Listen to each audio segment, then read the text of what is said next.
starting that day 2 into a top 8. But let's talk less about that and more about our players. We've got Nico on the left and Francesco on the right. And we've talked about Nico before.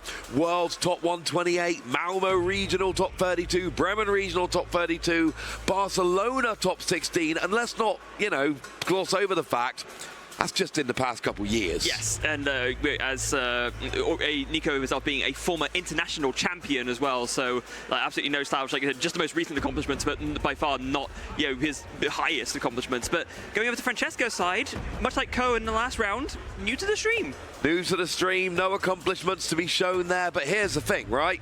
You're 5-0. You get to take down potentially an international champion on the stream. There's your accomplishment right there. And I love having this on the stream, having the player that everybody knows and is familiar with against the player looking to make a name for themselves. Yeah. We got one Curlier, one Gardevoir, and a Radiant Greninja for Nico. Yeah, and the pricing on either side looks pretty reasonable, to be honest. Nothing, alarm bells ringing for anything.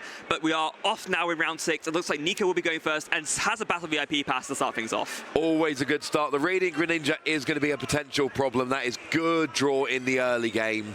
So that's something I'd be looking for Nico to search for on turn 1 here, if it was available, which unfortunately it is not. But we got a Battle VIP pass. There's no routes prized, so probably not going to see what we saw from Rune earlier, where you're forced into the Mirage Step Curlier. Although Nico does play it, so it does remain an option. Yeah, it does. But no, instead going to look very carefully, realize that the Radiant Greninja is not quite an option to work with, but having access to all 4 of the Rolts, probably going to want to get a couple more down. Maybe might be thinking, seeing a Charmander, might think, oh, hold on, what attackers do I actually want to use in this matchup? We do see that Nico does have the Scream Tail in his list. So it's a card that, most Gardevoir lists play, but we've seen some have been cutting it recently. We had the overrated, underrated discussion earlier, but Nico decided, it is worth the include.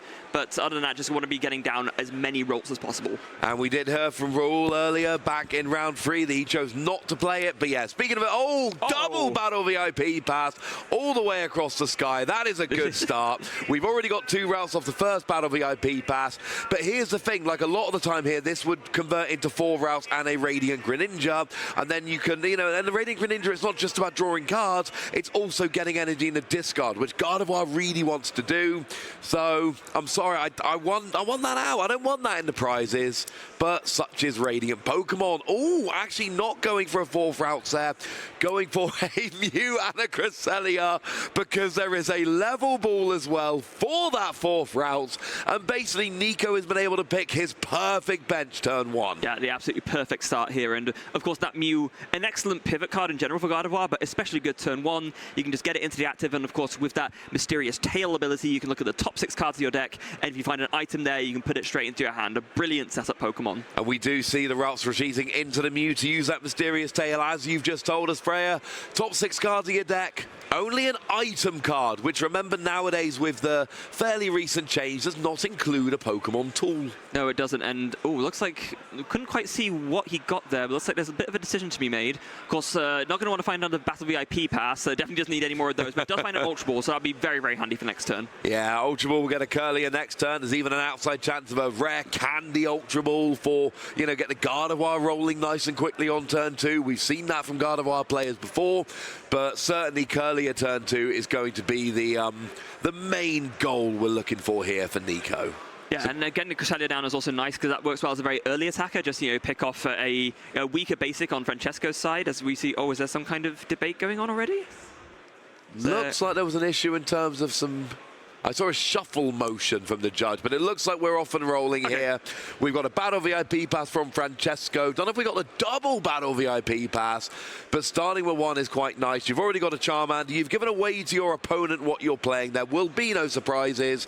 So here we are going to be looking for Charmander and Pidgey, most likely. Maybe a Rotom to draw some cards. So just whilst the Battle VIP pass is happening here, I think a quick point of discussion that's worthwhile. So one decision you have to make when building a Charizard list is, what spread of Charmanders do I want to play? We've seen there's like 3 different ones available. There is, of course, that promo one that I believe it does a 30 damage for 1 energy, but then there's a drawback there. There is this one from 151, which has 70 HP, also has Blazing Destruction, can get rid of a stadium.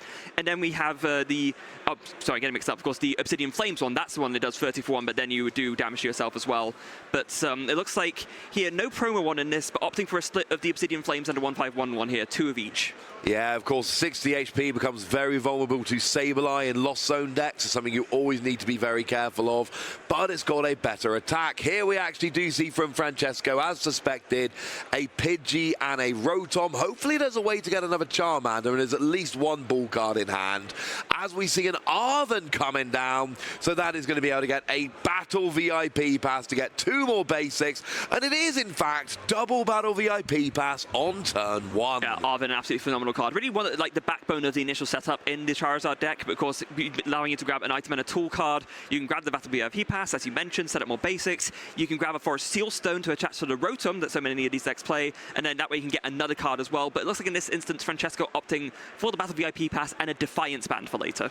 Yeah, not a bad plan at all here. We're obviously going to see at least one Charmander and a Mew as well. So we are both mysterious tailing both players here, using that Mew potentially for that item card. Hasn't actually dropped it yet. Could still change his mind here. Yeah, some consideration going on, I think. We do see... So Manaphy instead, it turns out. Interesting. So...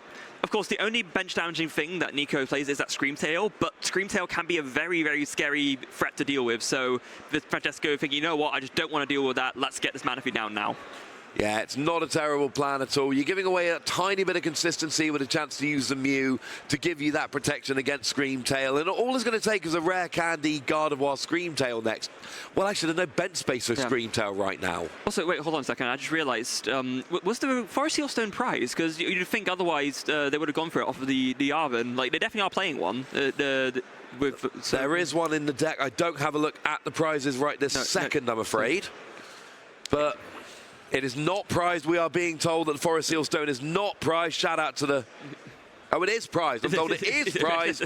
So, yeah, that makes perfect sense in what you're saying, Fred. Yeah. That would have seemed like an obvious target. Yeah, I didn't pick it up earlier because when I was saying earlier, there's nothing that major in the prizes, I thought Forest Seal Stone is not a big deal. But I'm thinking, I'm thinking if you're playing 2, but if you only play 1 and it's prized, then, of course, that's a bit more of a problem. And unfortunately, Francesco is only playing the 1. So a decent setup from both players here.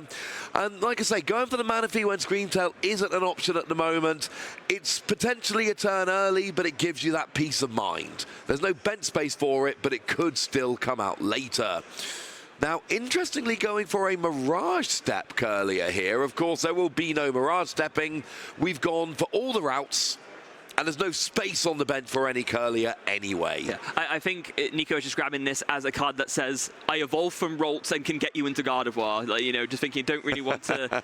like I said, no Mirage Step option really here, but just get it out of the way so that I can evolve it up and then evolve it into the thing that I actually want to make use of. And especially because it looks like I think there might be a lot of Curliers in hand already. If there's a bunch of Curlier already in hand, that would make sense why you'd go for the Mirage Step. Generally speaking, you go for the Refinement first, because of course you evolve up into them. That gives you the Refinement ability. You can draw a bunch of cards, get energy in the discard, and we just saw Nico drop a Psychic Energy in the discard to draw those cards. So, yeah, this is going... I mean, both players are setting up quite nicely here. They are having the turns they want. Yeah, I think I recall one of the Curliers being prized as well, one of the Refinement ones. So, yeah, with the 2 down, makes sense that then for the third one, you just go for the Mirage Step one instead. Yep, absolutely. And we have, of course, got that Mew using Mysterious Tail as well. And it's quite nice against a deck like Charizard, where they're not putting on that early pressure. Mew often, against something like a Lost Zone deck, you're going to use it once and it's going to be knocked out by a Cramorant. So, did you mention earlier, I believe, that you could have explosive turn 2 with Rare Candy into Gardevoir? I did. That was something that I said, and it is apparently happening here. Literally just happened. And this is where the Cresselia comes in absolutely beautifully. And we've seen this before. You attach energy with Gardevoir EX. Every time you attach an energy, it drops 2 damage counters. Cresselia lets you move 2 damage counters from each of your Pokemon to one of your opponents, and therefore works out perfectly. And you know what, actually, very poignant here. This is another disadvantage of the 60 HP Charmander. Nico needed to attach one less energy with Psychic Embrace in order to get enough damage on the field to KO that Charmander compared to the 70 HP one. There is a huge difference in the Pokemon TCG between 60 and 70. We see it here, we see it with Sableye hitting 12 damage counters, but going after the Pidgey because, of course, there's only one Pidgey on the field, which makes it the more attractive of the targets. Very, very sensible. At least in the instance of Pidgey, the two options are 50 and 60, right? So there's no way you could have like opted to play an HP of Pidgey that would have survived that, I guess. No, Pidgey unfortunately does not have that much HP. And here you go after the engine. If there's one Charmander, you go after that so you can get rid of the attacker. But here, if you get rid of a Charmander, there's still a chance for a Charizard coming out next turn. If you go after the Pidgey, there's no chance of a Pidgeot next turn. And now that engine where you're using Quick Search to go and grab any card during your turn, all of a sudden that's no longer an option. So really good. It'd be really good from Nico there to go after that pitch and get rid of the only one on the board. Yeah, and this is an important thing to bear in mind, right, when you're playing, especially at the competitive levels. It's very important to recognize, okay, what does my opponent have out? And based on that, what should I target that will be the most disruptive to them on their next turn? Yeah, like you said, sure, if there's only one Charmander out in the field, take it out, then they can't attack. But if you know that carrying a Charmander means that they can still get out a Charizard, go after the Pidgey instead. There's only one there, and then you really hurt their consistency.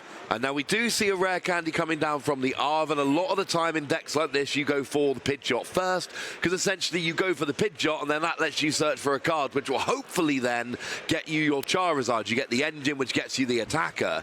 Here, it looks like we are going to see a Charizard. There's a rare candy Octoball already in hand, but there isn't going to be a Pidgeot, and that is going to make Francesco's deck a lot more awkward over the next couple of turns. Yeah, I do believe Francesco played the rare candy and then tried to evolve the Charmander into a fire energy. You can't do that. That doesn't work. That's not quite how that works, but there we go. Now the Charizard coming down, and given that it just got the TM devolution out of the deck, could we see that being used this turn? Because that could be potentially pretty devastating. You devolve Freak earlier, sending them back to Rolts, so you're resetting a turn of tempo to get into Gardevoir, and you're also making a rare candy get wasted by devolving the Gardevoir EX2. You absolutely could try and put your opponent back a turn doing that. Of course, with Arven, you kind of getting a tool card still just thins your deck a little bit, and especially without having access to Pidgeot, having a slightly thinner deck. I believe Alex and Shay keep using the phrase "thinning is winning." Thinning is winning. So it could be as simple as just getting it out of the deck, so it's one less card to draw into. But yes, absolutely, devolution could work here to set Nico back a turn, as well as wasting that rare candy. Doesn't put any pressure on your opponent, but it can buy you a turn. It doesn't, but at the same time, the early game of Charizard is always tricky because Burning Darkness does more damage for each prize card your opponent's taken. Nico's only taken one prize at this point. I mean, sure, you can KO anything on Nico's side of the field, but do you really want to be taking just like a one prize KO? Maybe it's better just like tempo-wise to just attach a devolution TM and devolve a bunch of your opponent's stuff.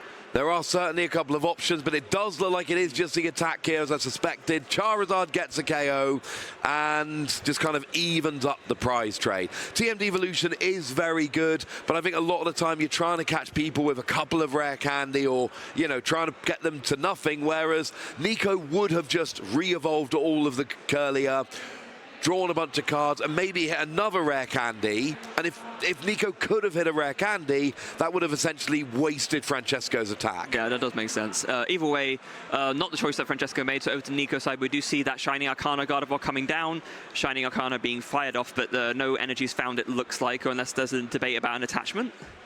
Always a debate about an attachment. You get to look at the top two cards of your deck, and then if there's any energy there, any basic energy, you can attach your Pokemon in any way you like. Yeah, and okay, no, it was a debate whether to play an Iono, and Nico does decide to go for it. There we go.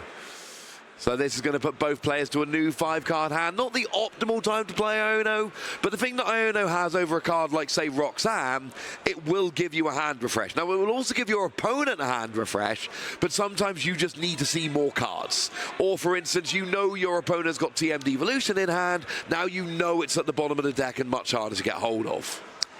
Yeah, absolutely. So Here comes some more refinements from Nico's side. Discarding a Psychic Energy, drawing 2. Absolutely what you want to do. You want to load up that discard pile with Psychic Energy as fast and thick as you can so that you can just do all the Psychic Embraces and then KO any threat your opponent puts out. Here's refinement number 2, discarding a Collapsed Stadium this time. Not really ideal. We saw how vital that was in some previous matches just to, say, remove a 2-prizer to stop your opponent from winning. I'm sure Nico won't be too happy about discarding that. No, it's such a good card for taking the, and Gardevoir often only has 1 2-prizer out. So being able to drop that and just remove the opportunity for your opponent to take 2 prizes in 1 turn is really fun. We see it a lot. It's not an option. The stadiums basically, especially in deck like Gardevoir, you're not recovering them. They're gone. No. It's not coming back. Yeah, can any deck recover stadiums right now? I don't think there is. Every so often we have cards that recover stadiums. Yeah, they're generally difficult to do so. But in the current meta, no, it's not something we see very much at all. No, and especially so, I mean, to kind of expand on the point, right?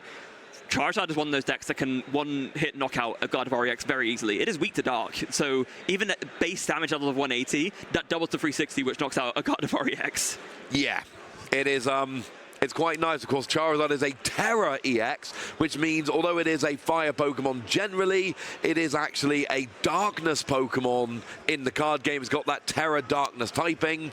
So, yeah, it will run through those Gardevoir EXs very easily. A darkness Pokemon that gets powered up by fire-type energies. So, attachment to the active Mew. Are we going to see a discard and retreat? I'm not sure if there's enough out right now to be able to take a knockout on the Charizard. So, no, it looks like going to be promoting to the Scream Tail instead. Wait, but then I guess you're hitting the active with this? You have to hit the active. There is a Manaphy on the bench. Scream Tail can hit any Pokemon whatsoever on your opponent's board. I would personally not target anything on the bench for Manaphy protecting the bench, but you're still going to do some damage. It's 20 damage for each damage counter on there. This would do 80 right now. Yeah. It's not great, but it is a decent amount of damage. It brings Charizard down to 250, so it's all right. And I guess at this point as well, you'd much rather do the softening up with something like a Scream Tail so you don't lose one of your Shining Arcana Gardevoirs. That's a much more valuable resource to you, both in terms of consistency of drawing cards and the damage output with Brainwave. No, absolutely. You don't mind giving up a Scream Tail. You don't really want to give up another prize, and you are, incidentally. Francesco is in a position where all he has to do is announce an attack and he gets the KO. Yeah, but here's the big difference, right? Because if Nico hadn't picked off that Pidgey, Francesco would have evolved to a Pidgeot right now and could just find a boss's orders and KO that Gardevoir EX. Yep, and to be clear, Francesco literally had a rare candy Pidgeot in hand, so would definitely have had access to it. And you notice now there's a full bench. So there's no Pidgeot coming down for at least a couple of turns here. Yeah. We do see a Charmeleon being searched. I love this play because it means that if Nico KOs the Charizard next turn, it's very easy for Francesco to get a replacement Charizard. Yeah, no need for a rare candy. You've got the stage 1 out. You can just go straight to the stage 2 the next turn and you're good to go. Another interesting point of discussion, actually, because, of course, one of the other new cards that came out in Paldean and Fates was, of course, that other Charmeleon that has the ability where it's like similar to Jirachi, but only on itself. It can, when it's on the bench, it can't have damage counters placed on it. It's all effective attacks. All effective attacks. It's all effective attacks. So devolution, being picked up, things of that nature all get stopped. We thought it would see play, but there's only one Charmeleon in Francesco's deck, and it is the traditional Charmeleon, the ones from Obsidian Flames that everyone's been playing for a while. Yeah, of course, there was always a debate between that one and the one from 151 with that 100 HP, a little bit safer from a Radiant Greninja, but you can protect from the Radiant Greninja with the Manaphy anyway, and of course, unlike the 100 HP one, you can search this Charmeleon with Level Wall, which is a huge part of why this one is the one that's often gone for. We do see an Iono from Francesco here, and just like we saw on Nico's turn, it's an Iono where both players get a new hand of 5 cards. So this is not your traditional Iono, but it's honestly working quite nicely. Actually drew into 2 bosses' orders. Yes, just going to point that out. So was not able to play them. A little bit late, but I'm sure it'll be very handy for next turn. So back to Nico now, just going to approach that Mew. Like we mentioned at the beginning, this is the perfect pivot. You know, your opponent doesn't really want to KO this more often than not, but then that means when something else does get KO'd, you just bring the Mew into the active, and that's like a little bit of extra consistency every turn. Yeah, get to use that Mysterious Tail ability and then just free retreat into whatever. Always a nice little bonus. So, I mean, Nico really needs to try and get the KO here. Yeah. Take out that Charizard. It's going to take 250 damage to do it, which is not easy, but force Francesco to have a Charizard and a gusting effect in order to actually get something off the bench and KO. Yeah, well, I'll tell you what, that reversal energy is going to make it a darn sight easier, I would say. Of course, this was a card that really almost like broke Gardevoir, I say, when it came out. Of course, when you are behind on prize cards, Reversal Energy, when attached to an evolved Pokemon, provides free energy of any type. So at this stage, you know, you think, oh, it's just one energy card, but strictly speaking, there's now 5 Psychic Energies on that Gardevoir, so it's doing a lot more damage. Yeah, doing 210 in total. It's not actually enough yet. It's 5 energy, that's 150, plus a 60 base is 210. But he's not far off. Plus the 80 gets up to 290, so we'll still take 2 more energy. So we're not there, no, but we're not a million miles away. Well, there's 2 energy in the hand, but and Nico just couldn't refine them both away. He's got it. There we go. It's attached both with the Gardevoir, and then you are rolling. But yeah, I believe we're on 210 at the moment, 290. Annoyingly, 1 more energy will put you up to 320. Yes. Which is not quite enough. Charizard has a lot of HP. Yeah, these stage 2 EXs are pretty gosh darn bulky. They are very hard to take down. But now we've got 2 energy in the discard.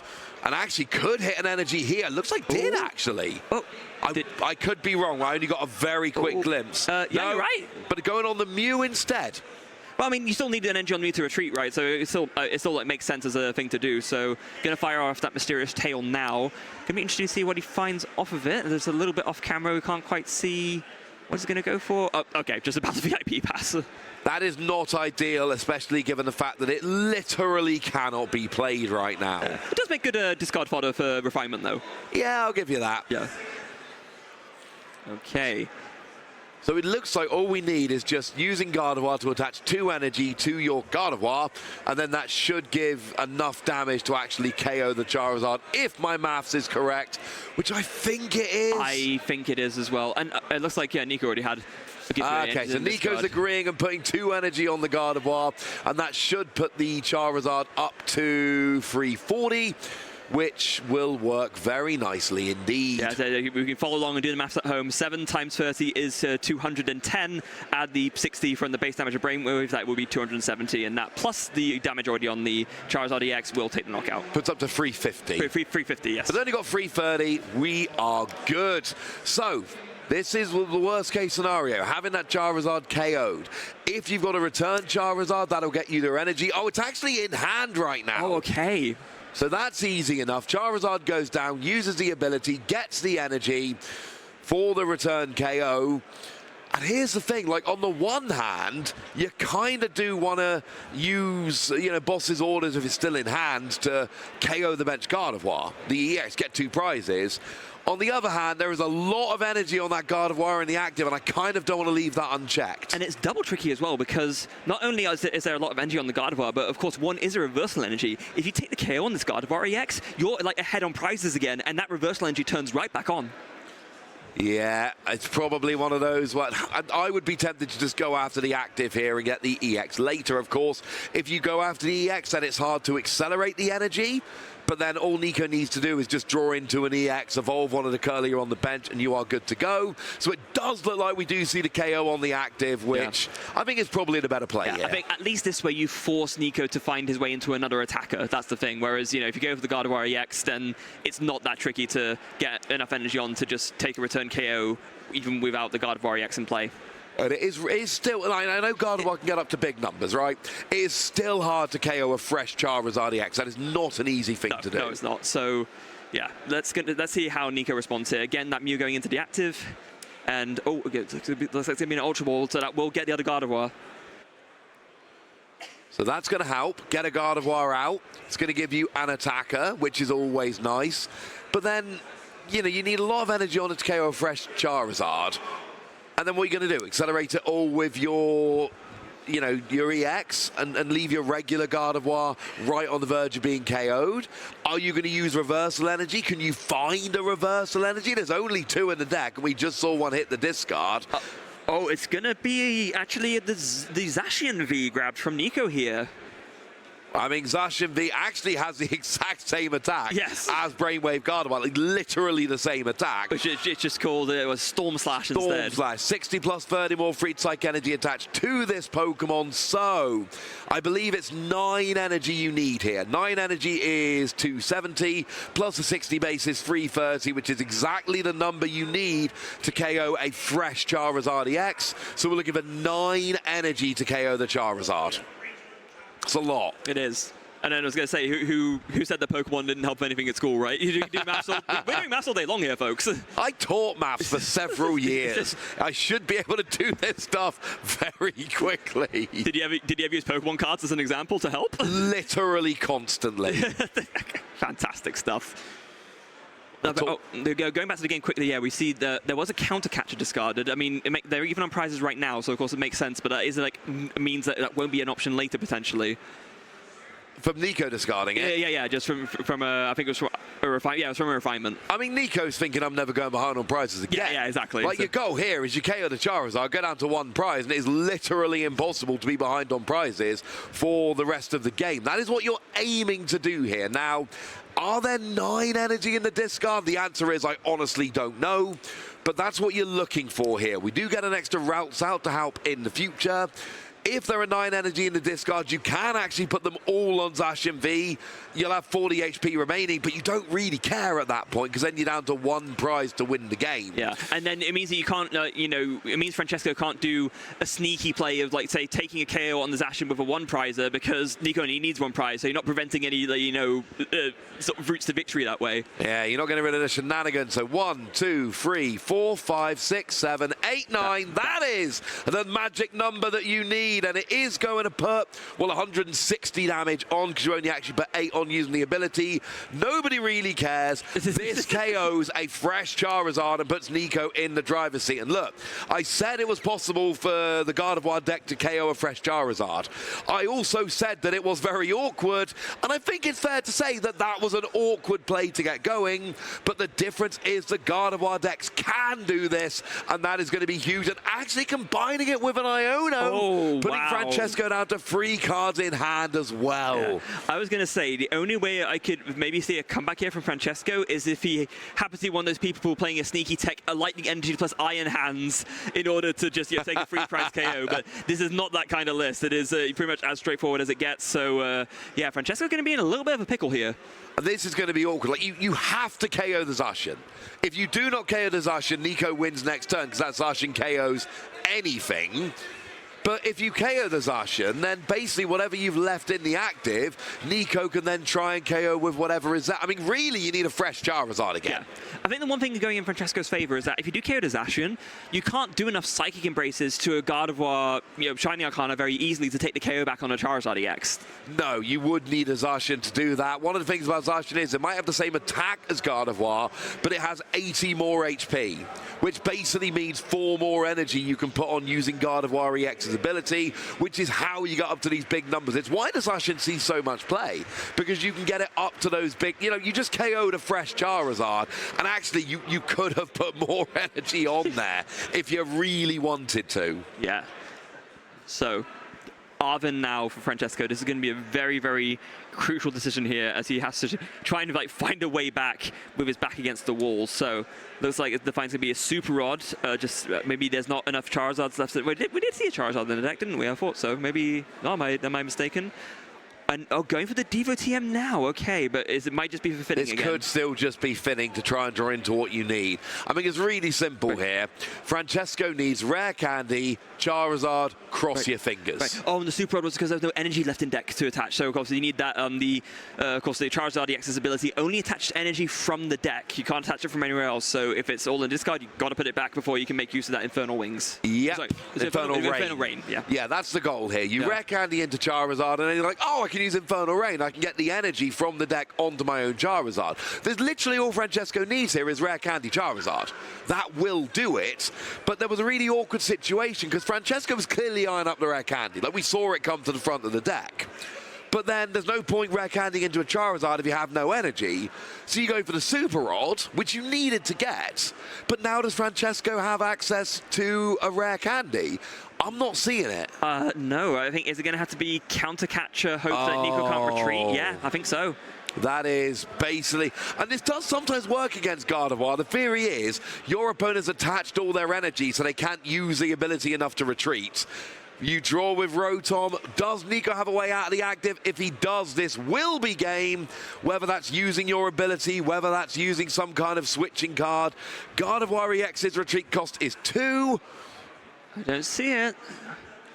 We need, I mean, 1 energy in the discard, 1 from hand would do it. There is a refinement. I mean, it is generally going to be quite tricky here because Nico's committed 9 energy to that Zacian. There's only 10 Psychic energy in the deck, so it would have to be the last Psychic and the last Reversal to retreat. Yeah, that would be kind of awkward. It is possible, but it is awkward. And there are, I don't believe, any switching cards in Nico's deck. Of course, because the last Psychic is prized as well. So yeah, this Gardevoir might just be stuck. If it's Gardevoir stuck, then Francesco might actually have this game. We see players try the whole gusting store, and have you already passed the turn? Yeah, Nico passed, yeah. But okay, this is going to be crucial now. Does Francesco realize this? Sometimes it is very easy to miss the forest for the trees, and you do the strategy and you think, okay, I can build towards a KO, but surely my opponent's going to have something eventually. But if Francesco could spot that Nico is not able to do anything to get this Gardevoir out of the active, Francesco could take a very sneaky win here. I mean, I feel super confident Francesco isn't taking a KO here because he knows the Zacian's already doing 330. So if you take a KO, you just extend your hand. Don't take a KO. The Zacian will get you. Don't do it, Francesco. It's got 9 energy. It's already hitting 330. Don't do it. Nico has the KO on the board. Don't KO the Gardevoir. Yeah. I think this is a desperation play, and like it seems like it's working. There should be a Psychic Energy prized. Yes, and also I do believe Francesco's deck, from what I can see, it looks quite a bit thicker than Nico's as well. So in a deck out race, Francesco would win, but it's, again, can he spot it? There's no switching cards whatsoever in the Okay. Oh, it's a boss's orders onto a Zacian, so this is fine. Yeah, that would have been the other option. Although, the tricky thing here is, you take the KO here, but now maybe Nico can mount some kind of... Wait, did Nico just concede? I think Nico has just conceded. It looks like Francesco has won game 1. I think Nico's basically just said, I don't have the resources, I don't have the time. You've got a fresh Charizard there, which is going to win the game. Because remember, Nico was on a 1-turn clock there. Yeah. And Charizard was going to win the game next turn. And Nico basically looked at his hand and went, I'm not winning game next turn. Wait, Let's go. Nico win? Nico won? Did Nico already have... But we'll get clarification on that in a bit. We'll get clarification on that, because Nico didn't have an attacker on the board set up at that moment. Yeah, because I'm fairly convinced, so the way that played out there is that... okay, so apparently Nico did win. Nico has apparently won, so we have got confirmation that Nico won. But I mean, because I was just going to explain the situation there. From what it looked like there, I don't think there was a very easy way for there to be enough energy on the Gardevoir to take a KO, right? Maybe did Nico have a boss's orders to KO something weaker? Might have had a boss... Okay, there we go. Okay, so Nico had a boss in hand, so he could gust something up and KO. And that's the thing that happens quite a lot in TCGs. It's very unique to us. Like, the VG and Go don't have this problem. But we have it in TCG, where sometimes the game will end, and it was literally a case of Nico flashed the boss's orders, Francesco conceded. And it looks like Francesco's in a winning position, because he's got the guaranteed win next turn, but it's a quick flash of a card. Both players then start packing up. And it can quite sometimes, we need to actually be told exactly what's happened, because we didn't realize that Nico had the boss's orders in hand. It goes to show the level of expertise that happens in these competitive matches, right? Because both players have an immediate understanding of what's going on when that card is flashed. But yeah, to some of you guys watching at home, say if it's your first time watching one of these streams, you might look at that and think, oh, what on earth's going on? And as you can see, even for us watching, sometimes it's hard to pick up on these things, because it might be that it's just said verbally, or that it's just flashed so quickly that we miss it. But this is a very normal part of, like, I guess, TCG conduct, I guess, when both players have that understanding of what's going on and that respect for each other to, just acknowledge that immediately. Because to be clear, if Nico didn't have a boss's orders, Francesco had the win on the board next turn. But look, we are into game 2. Nico won game 1 with that boss's orders, which never actually got played. I want that on the record. And Francesco has a double battle VIP pass going and searching out. And there's already one Pokemon on the bench. So this is the fantastic, I get my perfect bench turn 1 play. Yeah, and putting a Jirachi down as well, which is quite interesting, because of course that does prevent any Cresselia shenanigans on the bench, I do believe. Because it's still placing damage counters, right? So I had this argument with people before. I believe moving damage counters is different to placing damage. Okay. We'll get confirmation on that from a judge as to whether Jirachi blocks Cresselia. but it is a very awkward ruling as to whether it's actually moving or whether it's removing and then replacing. I'm fairly sure, like from past precedent, I'm fairly sure that's the way it works. But anyway, again, we'll get clarification on that. In the meantime, Francesco has 2 Battle VIP passes, so again, he's very, very happy. Yeah, that's quite nice. But we have a single Pidgey down. Now, the difference is you can look at Nico's board and be like, there is definitely no way this Pidgey's going down now. No. Yeah, this Pidgey is not going down this turn. Nico cannot do that Cresselia play. God of War is not one of those decks that can attack turn 1 going second. No. So this basically gives Francesco a turn to try and get that Pidgeot established in a way he couldn't in game 1. And that was a big deal. We saw a couple of turns where Francesco was a card short.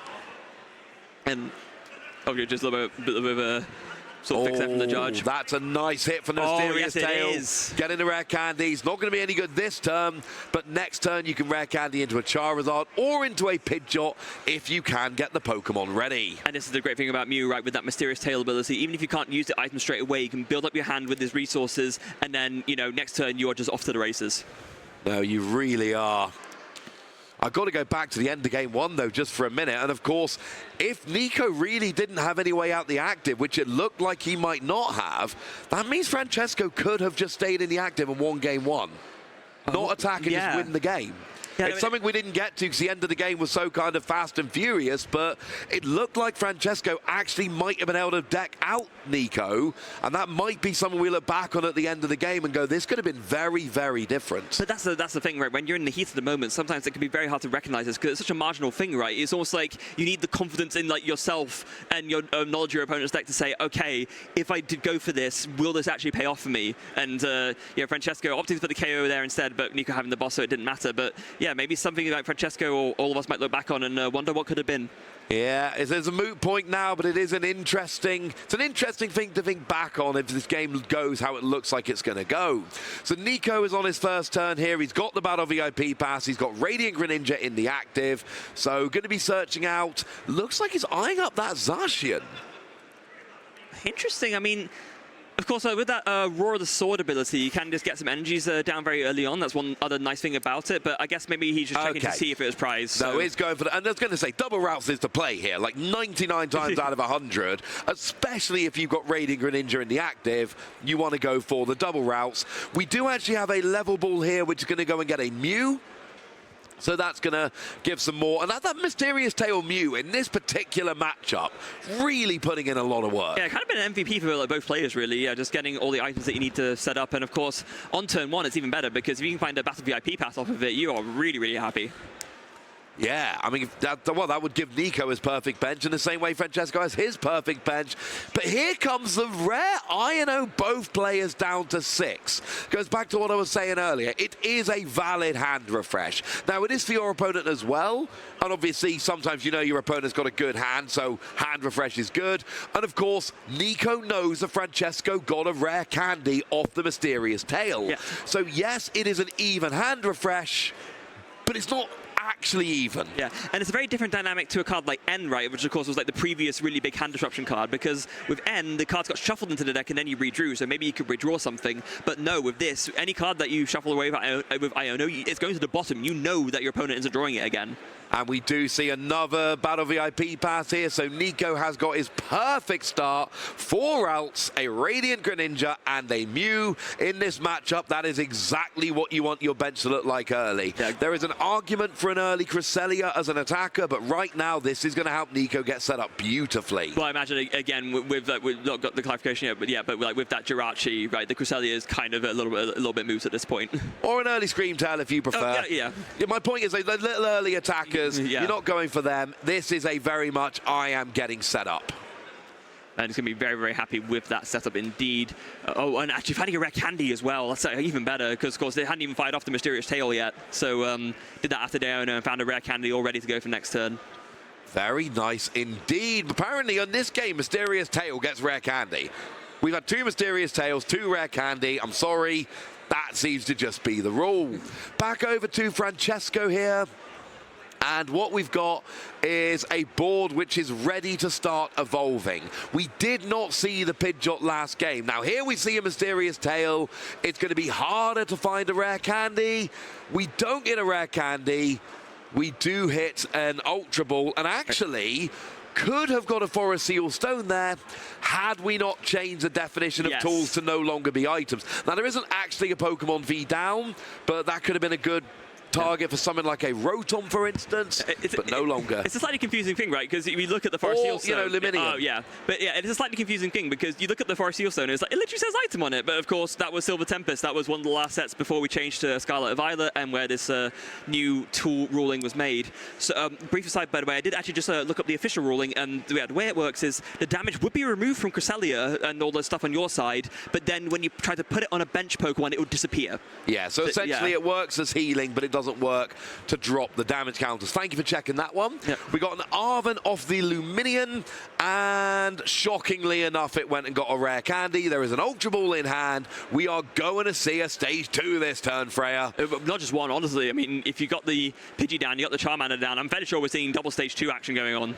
That'd be pretty sweet. We do see the Pidgeot come down, and this, like I say, this is generally the way it goes. You get your Pidgeot, because that then lets you search for any card, which helps you get towards your Charizard, and straight away, we are going to be using Quick Search, and we are going to be grabbing something which hit the table so fast. Oh, and it looks like we did actually hit Forest Seal Stone after all. Off of the Arven, of course, and that then goes onto the Luminion, and now we get the double Stage 2. Fantastic stuff, and yeah, dare I say, Quick Search, one of the most powerful abilities ever printed was of course, put on the sepia filter again, format defining back in the day, back in the Fire Red and Leaf Green, format defining again, played with Charizard here as the Obsidian Flames one. Only really sees play with Charizard, does not seem to find its way into many other decks, but certainly it works beautifully in Charizard. Now, Francesco, when it got the 2 energy on the Charizard, did choose, you don't always see Charizard decks getting the 3rd energy, sometimes 2 is enough, chooses to put it onto the Mew so that you can retreat that, and it looks like Francesco will be taking the first prize here. Yes, and actually going to be knocking out that Mew after all, so yeah, no more sort of fun pivoting options for Nico after every single turn. Instead, going to have to be content with promoting the Radiant Greninja, it looks like. Draws for turn, but now it's going to be, let's see, what does Nico have in store for us? I mean, firstly, we're going to conceal some cards, discard an energy from your hand, draw 2. And we're looking for Curlier, basically. We are looking to see how many Curlier we can get, how many cards we can draw, how established our board can get, or, you know, rare candy straight up into a Gardevoir, and then play a Curlier anyway. That works too. Of course, I mean, you could say the Shining Arcana Gardevoir is like a pseudo Curlier in the sense that, well, it's actually better, right? Because you can draw 2 cards, you don't have to discard anything, and if any of them are energy, you can just attach them.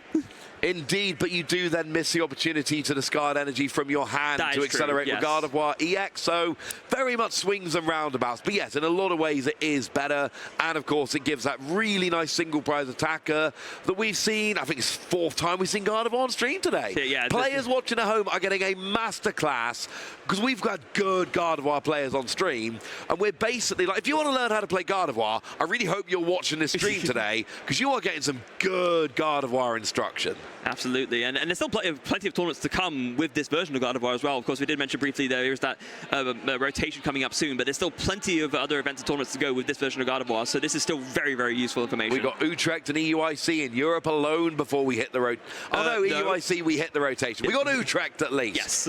We got Utrecht before we hit the rotation. Another Curlier for good measure, and was that a manual attachment, I believe? Yeah, and then the Iono. Yeah, and we're seeing Iono being used as just hand refresh here, and this is going to be less fun. Like last turn, Nico got rid of the rare candy, forced it to the bottom of Francesco's deck, which was brilliant. This time round, however, we've already got Pidgeot in play, so that Pidgeot is going to be searching out any card. It is going to make stuff like Iono a lot less impactful, so to speak. Yeah, it really, really is. Now, I think that's Nico looking for his discard. Quite a few Psychic Energy in there already, actually. Although no access to a Gardevoir EX this turn. If there could be like another rare candy, and then maybe... No, surely not. I was trying to think if there's some way you could actually reach for a knockout on this Charizard EX turn 2. That would be insane. It takes too much. I mean, you can do it with 6 energy and a reversal energy on your single prize Gardevoir.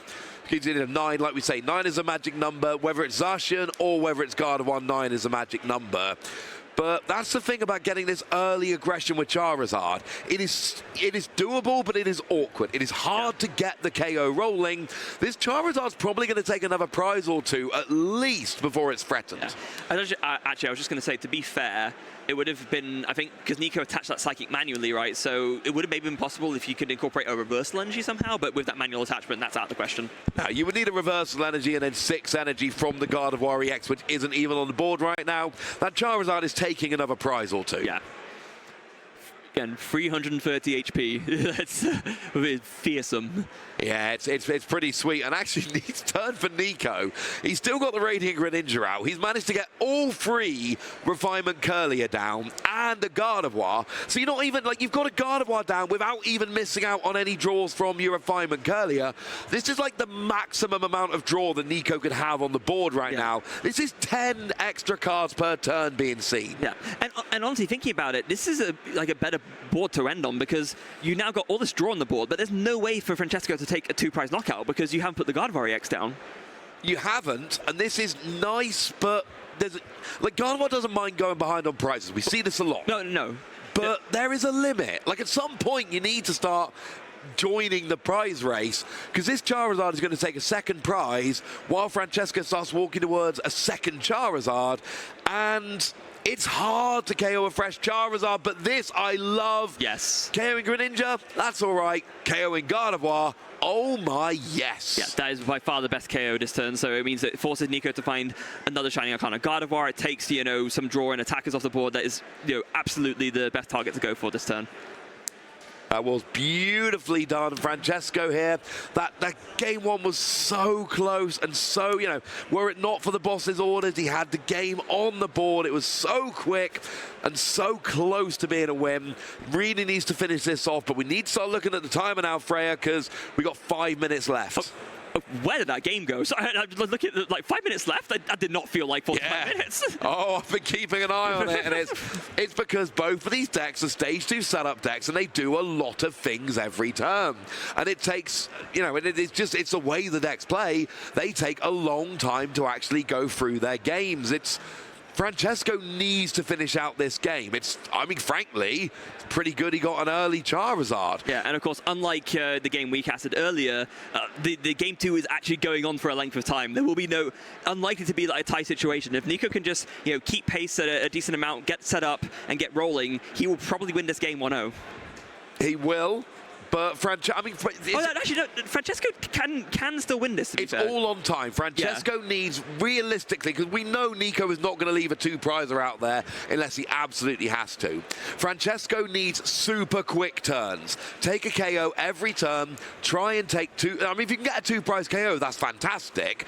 But if we go to time and Francesco's got 3 prizes remaining, he cannot win. Nico will not put a 2-prizer down. Yeah. Francesco needs to get to 2 prizes remaining before time is called. Yeah, it's a little bit tricky because, of course, you have you need to get down a Gardevoir in order to be able to attach more energy, but then that does leave the opening for your opponent to get a boss's orders KO. And not only that, the Pidgeot's out this time, so you're so much more likely to be able to piece together the perfect turn every single time.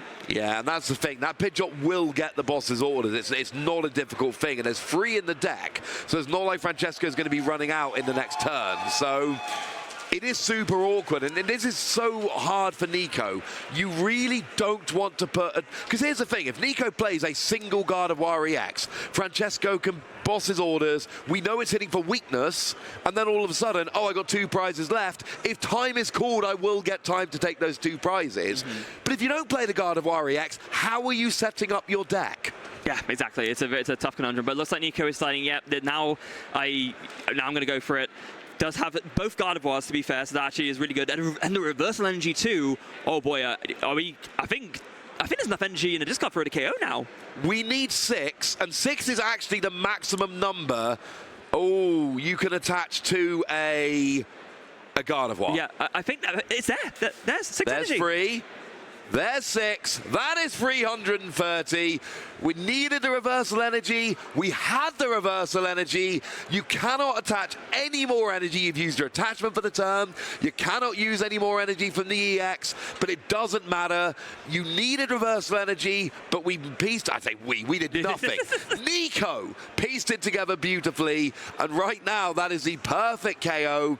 So look, this is still doable for Francesco. But now it's super awkward because you kind of can't go after the EX now. No, we didn't. Maybe we didn't do it piecing it together beautifully, but we did observe Nico piecing it together beautifully. I still feel like Nico did most of the work. Yeah, I mean, yeah. No question about that. And speaking of doing some work, Francesco is really going to have his work cut out for him now because, yeah, like you mentioned, you are in a very tricky spot now where here's this Gardevoir that is as soon as you take a prize, is back to doing, you know, a absurd amount of damage with that reversal engine being switched on again, but you need to race, and so you need to kind of take out this Gardevoir EX. Because the problem is, like, you know, one of the things you can look at and go, well, look, leave the Gardevoir EX for your last 2 prizes. It's not going to work. Nico is going to search for that collapsed stadium and is going to use it on the final turn to take that Gardevoir off the field, so those 2 prizes aren't there. I think we're just going to see a heat tackle here, you know. I mean, this could be a good devolution turn. But it doesn't like it is just going to be a heat tackle on the Gardevoir. And this is why people play this Charmander. Yeah, 30 damage, 1 fire energy, and then you do 10 to yourself. Perfect for finishing off a fully psychic embrace to the limit Gardevoir Shining Arcana. And you're not leaving a 2-prizer in the firing line. Now, this is where it comes down to it. Francesco is going to have 2 turns. There is a 2-prizer on the board. As it stands at the moment, Francesco will have enough turns to finish off. And for what it's worth, so will Nico. Yeah, that's true, actually. Pidgeot and Luminion on Francesco's side of the board. So even though there's only 1 minute remaining, we could well see a winner here. Just remember, if Francesco's going into his final turn with 2 prizes left, Nico is going to be searching hard for that collapsed stadium. Very heads up here. Nico had the counter catcher and used it straight away to bring up the Pidgeot. This is exactly what you want to take out. You want to prevent your opponent from being able to find the pieces to put together the combo for the win. Pidgeot is a big part of that. Nico is like, you know what? I want this Pidgeot gone now. And it looks like we're seeing a bit of a repeat from last time. We've got a Gardevoir, we've got a reversal energy, and we've got a bunch of energy which can be accelerated with the EX. This is the last reversal energy in the deck, but it doesn't really matter. And we've been saying about, you know, Francesco having enough time to win the game. Really starting to look like Nico might have enough time to win this game. Nico has no interest, it seems, in winning this match 1-0. I mean, he can, but yeah, if he can win 2-0, why not, right? So here we go. There's the retreat, and enough energy going on to take the KO here. Doesn't need anywhere near as much as you would for the Charizard. I believe it's only 4 needed to... You need 7 in total here. Yeah, so with the reversal energy, that's 3, 4, 5, 6, 7. That will do it. And we have just gotten word that, as you see there on the screen as well, time has just been called. So Nico will get the KO here, and Nico will have 1 more turn. Francesco will have 2. Yeah, you need 8 energy, actually, thinking about it, because it'd be 270 to 300, and you have 280 on Pidgeot, so you need 8 energy total. Need 8 energy total. Yeah. I'll believe you on that one. But the point is, yes, you're absolutely correct. Double would only be 270. Yeah. But here, it's coming down to who's basically got it. Francesco, it's so awkward. Francesco kind of needs to KO the active Gardevoir. But if you do, then Nico can just get a pretty easy return KO because reversal energy will be back on board. Well, more than just that, the Zacian is down now as well, so you now have an attacker that doesn't even need reversal energy to take a big KO. That's why Nico put the Zacian down. Absolutely, and you kind of want to take out the EX, so, I mean, essentially here, you've got to take out the Gardevoir and then hope that Nico doesn't have it next turn, but let's face it, you've got the EX, and you've got... I think Nico might have checkmated this game, you know, because the active has got enough energy on that if you attach for turn, that's 9 energy, you're good to go. And if you KO the Gardevoir, then the Zacian is just going to come in and finish it off. Right, and of course, the way it works out, I was just thinking, oh, if you KO the Gardevoir EX, you're fine, because then, you know, the reversal isn't doing anything. But no, if you KO the Gardevoir, the reversal turns back on because you're on 1, your opponent's on 2. So actually, yeah, Nico's played this massively right now. I think having the Zacian down and having that Gardevoir sitting there ready to attack basically means Nico's got an answer to everything. And Francesco has played this game well, has played aggressively, has gotten a bunch of prizes. There isn't actually, for what it's worth, there isn't actually a Charizard on the board right now. Well, yeah, no, that's the thing. we're going way steps ahead, right? But I mean, Francesco needs to get an attacker out before anything else. I mean, that whole discussion is predicated on Francesco getting an attacker. Now, there is an Arven coming down, but of course the Pidgeot has gone with no quick search and is going to make things more awkward. I am not sure there's anything Francesco can do here, because I think no matter what Francesco KOs, Nico has got something ready to go. Yeah, and especially because, I mean, there's the worry about time, right? Because you think to yourself, oh, Nico wouldn't turn 0, so Francesco would be turn 1. Not that it would matter anyway, because if it was a tie, Nico would win the match, but there's a Luminion on the bench. You just very easily KO that for the last 2 prizes anyway. Yep. It's, yeah. The problem is Francesco's not got any real good single prize attackers. Charizard is not a deck with single prize attackers other than Radiant Charizard, and I don't know if it's coming out, but this will be a good turn for it. Yeah, that's kind of what you have to go for, I think. It's it's very, very tough. Super Rod gets played. Now, the nice thing about Radiant Charizard is that in this instance, Nico has taken 4 prizes, so that Radiant Charizard can attack for 1 energy very easily. Well, you basically need to Radiant Charizard the active, hope Nico doesn't have any gusting, and hope that you do have gusting the following turn to take out a 2-prize Pokemon. It is still winnable, but I mean, you'll also need an attacker as well, because there's no way the Radiant Charizard doesn't get taken down. No, exactly. Oh, very tough stuff. Unless, wait, was the Radiant Charizard in the prize? I don't recall it being in there. I don't believe it was, no. No, but it's... That's essentially the only option for Francesco. Wait, oh, are we going to see a Devolution this turn? Devolution would work. That would KO the Curly underneath the Gardevoir. It would KO the Gardevoir. And that would lift up the Gardevoirs around the Curly. Actually, okay, this could be really clever, actually. This is a very nice play, because it also takes the EX off the board, not in a KOing sense, but then again, like, Nico can still finish out the game here by just playing any Pokemon in a collapsed stadium, taking the Zacian off the board and being like, you can't take 2 prizes. Or boss's orders. Or boss's orders. That works too. So Nico, not wanting to win 1-0, takes the second game and takes the match, and will be advancing to 6-0-0 here at the Dortmund Regional Championships. Yeah, very well played. I mean, look, we featured Nico as one of our players to watch, and of course, we had the interview with Nico that we showed before this game. We're all aware of quite how good Nico is, and Nico has just gone and shown it. And actually, from a very selfish point of view, I'm really glad we saw the boss's orders in game 2, just to make things that little bit easier. Congratulations to Nico, and just really showing. I mean, look, Gardevoir, I've said it a couple of times on stream this weekend, right?